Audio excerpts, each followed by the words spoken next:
Okay, today's subject is Patty Hearst. Um, in the 1970s, Patty Hearst, who was the daughter of a newspaper um, owner named Randolph Hearst, of the Hearst Group of newspapers, Patty Hearst was kidnapped, ostensibly, by the Symbionese Liberation Army. No one knows what Symbionese means. No one ever knew what it meant. It was just the name they used. It was just like they just used it. They called it the SRA.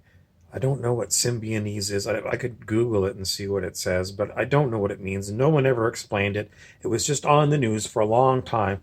So I say ostensibly because in those days, everyone thought that the news was real news. In the 1970s, you had Walter Cronkite at CBS News, and that's who we mostly watched. But there was other ones, Frank Reynolds on NBC, and no, that wasn't his name. There was a British guy, but anyway, Walter Cronkite was the most trusted man in America. I mean, that was the American news. So he reported that Patty Hearst was kidnapped. And this went on for some time. They never found her. And then what was happening was banks were being robbed by the Symbionese Liberation Army so they could have money to continue on their campaign. So they would rob a bank, and on the video cameras in the bank, they saw one of the participants in the bank heists was Patty Hearst, who was the one who was supposedly kidnapped by the Symbionese Liberation Army, SLA. So the psychiatrists that were monitoring the story came up with a new term. I don't know how they got the term, but it was called Stockholm Syndrome. And that's when someone who is kidnapped by a group um, falls in love with their ideals and becomes one of the group.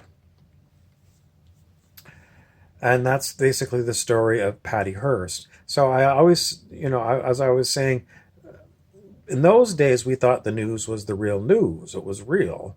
But, we've come to learn in these days that news is just another form of entertainment, and it's owned by, Disney and the other Comcast and some of these other companies that are only about ratings and selling advertising. So whether it's real news or not, they don't care. They just want viewerships so that they can, have advertising.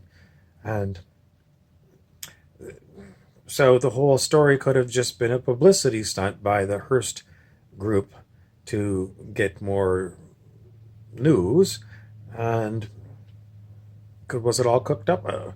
In those days, I thought it was real, but I was just a young kid of, I don't know, 12 years old or something, and we didn't know fake news. Was no idea that there was fake news. We didn't know about false flags.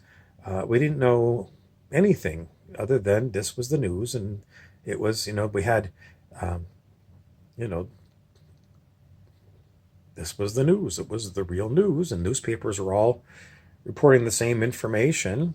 So, we didn't have any alternative news that said this is all bullshit and bafflecap. But anyway, that's where the term Stockholm Syndrome came from. Someone who is held hostage by a group, but then joins the group and becomes one of the group.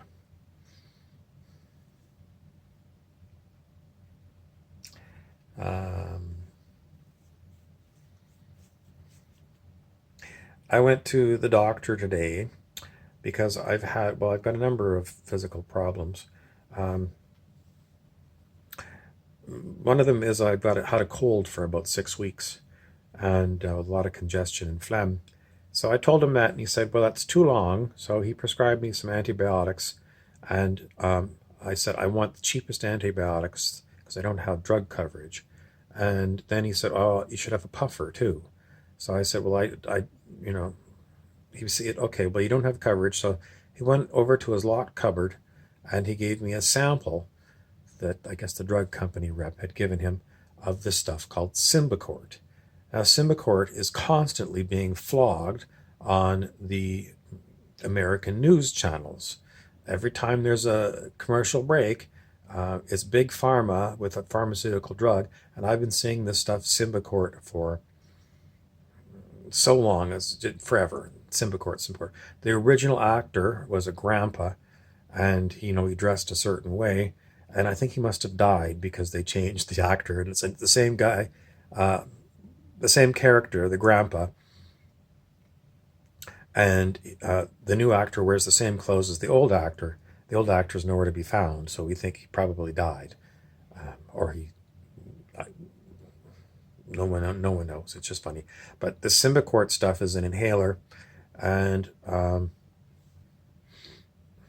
so the doctor gave me a sample of this stuff, and then I went to see the pharmacist to pick up my antibiotic, and I asked the pharmacist to show me how to use the Symbicort inhaler, and she did, and I inhaled this stuff, and don't use Symbicort. Don't use it. It feels like you inhale it through your mouth, it goes down into your lungs, and it feels like I inhaled drywall dust. If you ever inhaled drywall dust in a job site sometime, you know what that is. It's very dry and chalky, and that's what Symbicort feels like in my lungs.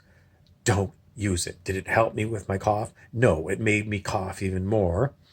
It hasn't cleared out my nasal passages.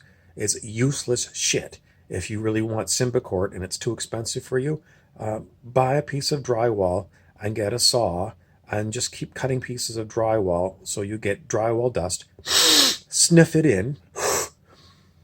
Don't buy Symbicort. Just inhale your drywall dust. It's the same damn thing. I'm Harry Weaver.